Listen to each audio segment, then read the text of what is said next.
Bonjour, je m'appelle Marie Deschazeaux, je suis la directrice de la filiale du groupe Sulo au Chili. Alors, on travaille dans la gestion des déchets, plus spécialement dans la pré-collecte.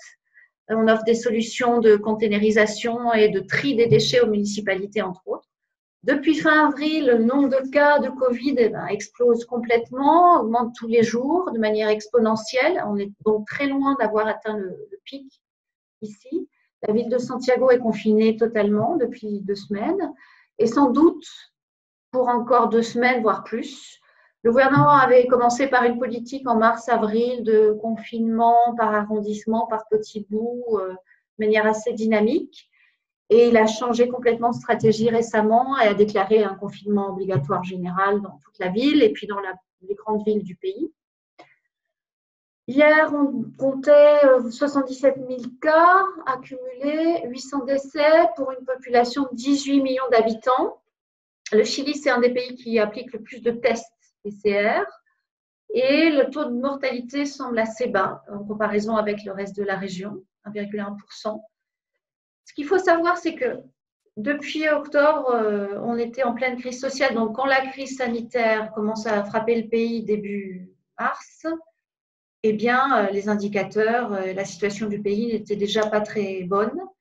Et donc, les prévisions pour 2020, eh bien, c'est 13% de chômage au moins, une récession sur le premier semestre, moins 4%, un taux de pauvreté qui va empirer jusqu'à 13% d'ici la fin de l'année au moins.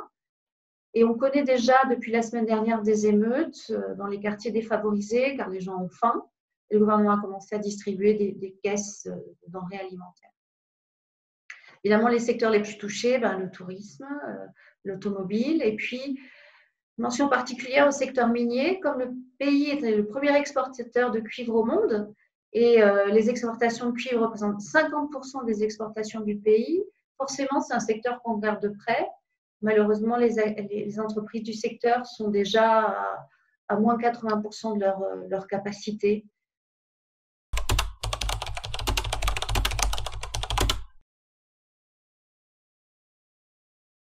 Le gouvernement a lancé un plan de soutien à l'économie pour près de 17 milliards de dollars. C'est à peu près 16%, 6% du PIB. Alors, principalement la loi de protection de l'emploi qui consiste à la suspension provisoire sur quelques mois du contrat de travail avec aide du fonds de chômage. Et puis aussi une loi qui permet de crédit qui permet aux PME de se financer à des taux très bas avec garantie de l'État. Donc on estime que la quasi-totalité des entreprises, des PME pourront avoir accès à ce système-là. Et les difficultés les plus aiguës, comme partout, la baisse de l'activité, baisse du chiffre d'affaires, des marges, et puis le problème de trésorerie et de cash flow. Et puis au Chili, où le tissu industriel est assez faible, les entreprises importatrices vont souffrir beaucoup et ont déjà beaucoup souffert depuis octobre de l'année dernière à cause de la dévaluation du peso.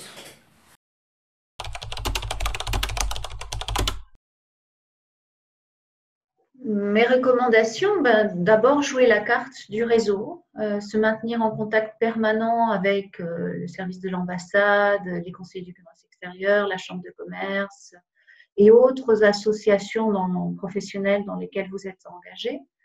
Déjà pour obtenir des informations pertinentes en temps réel et surtout pour échanger sur les bonnes pratiques, les bonnes idées.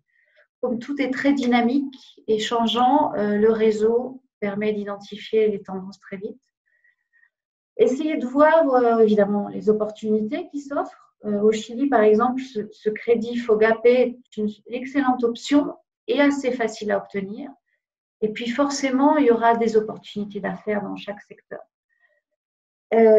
Concernant les équipes, il faut les maintenir soudées. Plus que jamais, malgré le télétravail, elles ont besoin de clarté, de sentiment d'appartenance à l'organisation. On le sait, la nature a horreur du vide.